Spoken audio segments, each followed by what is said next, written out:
Hi guys, അസ്സലാമു അലൈക്കും. ഇത് ഞാനൊരു അച്ചാറിൻ്റെ റെസിപ്പിയുമായിട്ടാണ് വന്നിട്ടുള്ളത്. എന്ത് അച്ചാറാണെന്ന് ഞാൻ പറയാം കേട്ടോ.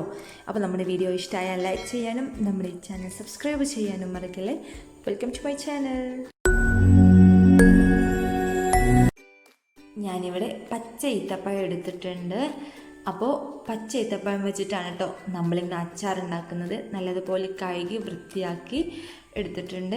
ഇനി ഇത് നമുക്ക് സ്റ്റീം ചെയ്തെടുക്കാം. ഓട്ടപാത്രത്തിൽ വെച്ചിട്ട് ഞാനിത് ആവിക്ക് വേവിച്ചെടുക്കുകയാണ്. ഇതാ നമ്മൾ നല്ലതുപോലെ സ്റ്റീം ചെയ്തെടുത്തിട്ടുണ്ട്. ഇത് ഉമ്മയുടെ റെസിപ്പിയാണ് കേട്ടോ. അച്ചാറൊക്കെ ഉമ്മയുടെ റെസിപ്പിയാണ്. ഉമ്മ നല്ലതുപോലെ അച്ചാറുണ്ടാക്കും. അങ്ങനെ ഇതാ നമ്മൾ സ്റ്റീം ചെയ്തെടുത്തിട്ടുണ്ട്. ഇനി അത് നമ്മൾ ഒരു ഈത്തപ്പഴത്തെ 4 പീസാക്കിങ്ങാണ്ട് കട്ട് ചെയ്ത് വെച്ചിട്ടുണ്ട്. ഇനി നമുക്ക് അച്ചാർ ഉണ്ടാക്കാൻ തുടങ്ങാം. അതിനായിട്ട് ഞാനിവിടെ കടായി അടുപ്പത്ത് വെച്ചിട്ടുണ്ട്. അത് നല്ലതുപോലെ ചൂടായി വരുമ്പോൾ അതിലേക്ക് നമുക്ക് എണ്ണ ഒഴിച്ച് കൊടുക്കാം. നല്ലെണ്ണ ഉണ്ടെന്നുണ്ടെങ്കിൽ അതാണ് കേട്ടോ നല്ലത്. ഞാൻ വെളിച്ചെണ്ണയിലാണ് ഉണ്ടാക്കുന്നത്. ഇനി അതിലേക്ക് നമുക്ക് ആവശ്യത്തിനുള്ള വറ്റൽമുളക് ഇട്ട് കൊടുത്ത് നല്ലതുപോലെ ഒന്ന് വറുത്തെടുക്കാം. അങ്ങനെ ഇതൊന്ന് വറുത്ത് വന്നിട്ടുണ്ട്. ഞാനിത് കോരി മാറ്റിയാണ്. ഇനി അതിലേക്ക് നമുക്ക് കുറച്ച് കറിവേപ്പില ഇട്ട് കൊടുക്കാം. അതും അതുപോലെ തന്നെ നമ്മൾ നല്ലതുപോലെ വറുത്ത് കോരി മാറ്റാം കേട്ടോ. നല്ലതുപോലെ ഒന്ന് മുരിഞ്ഞ് വരുമ്പോൾ നമുക്കത് ചട്ടിയിൽ നിന്ന് കോരി മാറ്റാം. അങ്ങനെ കറിവേപ്പില നല്ലതുപോലെ മുരിഞ്ഞ് വന്നിട്ടുണ്ട്. അപ്പം ഞാൻ ഈ കടായിൽ നിന്ന് കറിവേപ്പില കോരി മാറ്റുന്നുണ്ട്. ഇത് നല്ലതുപോലെ ചൂടാറിയതിന് ശേഷം നമുക്ക് പൊടിച്ചെടുക്കാം. അങ്ങനെ നമ്മൾ കറിവേപ്പിലയും വറ്റൽമുളകൊക്കെ നല്ലതുപോലെ ചൂടാറിയിട്ടുണ്ട്. ഇനി അത് നമുക്കൊന്ന് പൊടിച്ചെടുക്കാം. നല്ലതുപോലെ ഒന്ന് പൊടിച്ചെടുക്കണം കേട്ടോ. അങ്ങനെ നമ്മൾ പൊടിച്ചെടുത്തിട്ടുണ്ട്. ഇനി നമുക്ക് ആ കടായിൽ തന്നെ ആ എണ്ണയിൽ തന്നെ കുറച്ച് കടുക് ഇട്ട് കൊടുക്കാം. കടുക് നന്നായിട്ട് പൊട്ടി വരുമ്പോൾ അതിലേക്ക് നീളത്തിലരിഞ്ഞ ഇഞ്ചിയും നീളത്തിലരിഞ്ഞ വെളുത്തുള്ളി ഇട്ട് കൊടുത്ത് നല്ലതുപോലെ ഒന്ന് ഇളക്കി കൊടുക്കാം. ഇഞ്ചിയുടെയും വെളുത്തുള്ളിയുടെയൊക്കെ പച്ചമണം ഒന്ന് മാറുന്നത് വരെ നമുക്കതൊന്ന് ഇളക്കി കൊടുക്കാം കേട്ടോ. അങ്ങനെ നമ്മുടെ ഇഞ്ചിയുടെയും വെളുത്തുള്ളിയുടെയൊക്കെ പച്ചമണം മാറിയതിന് ശേഷം നമുക്കതിലേക്ക് കായം ചേർത്ത് കൊടുക്കാം. പൊടിയായാലും കായായാലും കുഴപ്പമില്ല.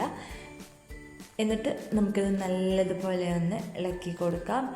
ഇനി ഞാൻ അതിലേക്ക് നമ്മൾ നേരത്തെ അരച്ചെടുത്ത വറ്റൽമുളകും കറിവേപ്പിലയുടെയും മിക്സ് ഉണ്ടല്ലോ, അതാണ് ചേർത്ത് കൊടുക്കുന്നത്. അത് ചേർത്തിട്ട് നമുക്ക് നല്ലതുപോലെ ഒന്ന് ഇളക്കി കൊടുക്കാം.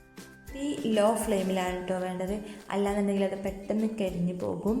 ഇനി അതിലേക്ക് നമുക്ക് 1.5 ടേബിൾ സ്പൂൺ കാശ്മീരി മുളകും 1/2 ടേബിൾ സ്പൂൺ മല്ലിപ്പൊടിയും ചേർത്ത് കൊടുത്ത് നല്ലതുപോലെ ഒന്ന് ഇളക്കി കൊടുക്കാം. അത് നല്ലതുപോലെ ഒന്ന് മിക്സ് ചെയ്ത് കൊടുക്കാം കേട്ടോ. ഇനി അതിലേക്ക് നമുക്കൊരു ടേബിൾ സ്പൂൺ ഉലുവ പൊടിച്ചത് ചേർത്ത് കൊടുക്കാം. എന്നിട്ട് നന്നായിട്ടത് മിക്സ് ചെയ്ത് കൊടുക്കുക. ഇനി ഞാനതിലേക്ക് 1 കപ്പോളം വിനാഗിരി ചേർത്ത് കൊടുക്കുന്നുണ്ട്. വിനാഗിരി ചേർത്തിട്ട് നമുക്ക് നല്ലതുപോലെ ഒന്ന് ഇളക്കി കൊടുക്കാം കേട്ടോ. തീ ലോ ഫ്ലെയിമിലാണ് വേണ്ടത്. ഇനി നമുക്കതിലേക്ക് ആവശ്യത്തിനുള്ള ഉപ്പ് ചേർത്ത് കൊടുക്കാം. നിങ്ങൾക്ക് എങ്ങനെയാണ് ഉപ്പ് വേണ്ടത് അതിനനുസരിച്ച് ചേർത്ത് കൊടുക്കുക. ഞാനിവിടെ 1 ടേബിൾ സ്പൂണിൻ്റെ അടുത്തോളം ചേർത്തിട്ടുണ്ട് ഉപ്പ്. ഇനി അതിലേക്ക് 2 ടേബിൾ സ്പൂൺ പഞ്ചസാര ചേർത്ത് കൊടുക്കുന്നുണ്ട്. എന്നിട്ട് നമുക്ക് നല്ലതുപോലെ ഒന്ന് മിക്സ് ചെയ്യാം കേട്ടോ പഞ്ചസാര. അങ്ങനെ നമ്മൾ ഉപ്പും പഞ്ചസാരയൊക്കെ നല്ലതുപോലെ ഒന്ന് മിക്സായി വന്നിട്ടുണ്ട്. ഇനി അത് ഒന്ന് തിളച്ചാൽ നമുക്കതിലേക്ക് നേരത്തെ സ്റ്റീം ചെയ്ത് അരിഞ്ഞു വെച്ച പച്ച ഈത്തപ്പഴം നമുക്കതിലേക്ക് ഇട്ട് കൊടുത്ത് നല്ലതുപോലെ ഒന്ന് മിക്സ് ചെയ്ത് കൊടുക്കാം കേട്ടോ. ഈ അച്ചാർ നമ്മൾ കുറച്ച് ദിവസമൊക്കെ ഒന്ന് സ്റ്റോർ ചെയ്ത് വെച്ചാൽ ഒരാഴ്ച 2 ആഴ്ചകളൊക്കെ ഒന്ന് സ്റ്റോർ ചെയ്ത് വെച്ചാൽ ഈത്തപ്പഴം നല്ലതുപോലെ അലിഞ്ഞാൽ നല്ല ടേസ്റ്റ് ആയിരിക്കും കേട്ടോ. ഉണ്ടാക്കിയ ഉടനെയും കഴിക്കാം, നമുക്ക് സ്റ്റോർ ചെയ്തും വെക്കാം കേട്ടോ. അങ്ങനെ ഞാനിതിലേക്ക് കുറച്ചുകൂടെ വിനാഗിരിയോടെ ഒഴിച്ച് കൊടുത്ത് അത് നമുക്കൊന്ന് മൂടി വെച്ച് ഒരു 5 മിനിറ്റോളം 5 മുതൽ 10 മിനിറ്റോളം ഒന്ന് വേവിച്ചെടുക്കാം. ഈത്തപ്പഴത്തിന് കുറച്ച് വേവുള്ളതുണ്ട്. പച്ച ഈത്തപ്പഴമല്ലേ, പഴുത്തതല്ലല്ലോ, അപ്പോൾ അത് കുറച്ച് വേവുണ്ടാവും. അപ്പോൾ നമ്മൾ ഒരു 5 മുതൽ 10 മിനിറ്റോളം ഒന്ന് വേവിച്ചെടുത്തിട്ടുണ്ട്. അങ്ങനെ ഇതാ നമ്മുടെ ഈത്തപ്പഴച്ചാർ ഇവിടെ റെഡി ആയിട്ടുണ്ട് കേട്ടോ. നല്ല ടേസ്റ്റാണ്. അപ്പോൾ നമ്മുടെ വീഡിയോ ഇഷ്ടമായെന്ന് വിചാരിക്കുന്നു. ഉണ്ടാക്കി നോക്കുക. ഇഷ്ടമായ ലൈക്ക് ചെയ്യാനും നമ്മുടെ ഈ ചാനൽ സബ്സ്ക്രൈബ് ചെയ്യാനും മറക്കല്ലേ.